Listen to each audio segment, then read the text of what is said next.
niko nayo iko. Hii ni clean. Mpya. Haijaipitishwa kwa moto.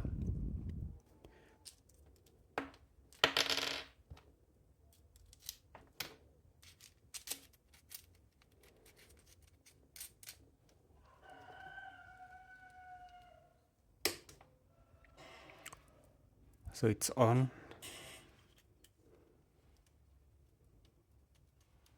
So in the meantime, I'm going to turn on the TS101. As you can see, the temperature is going up quickly. So this takes around 10 to 15 seconds for the solder to start melting.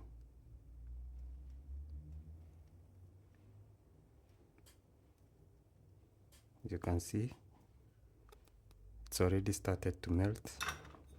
So for this one, I'm sure it's still heating. So as you can see, no signs of melting yet. So I've already done this test again. So this takes around 2 minutes to melt the same solder.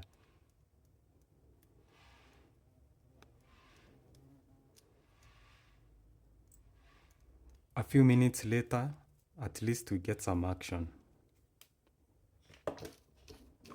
Much as I try to recommend a good soldering gun, kuna watasema kama hii ndio wanataka, you know, it's cheap, it's affordable, but as long as you're trying to improve your soldering skills and eventually become a pro, you should consider investing in your equipment.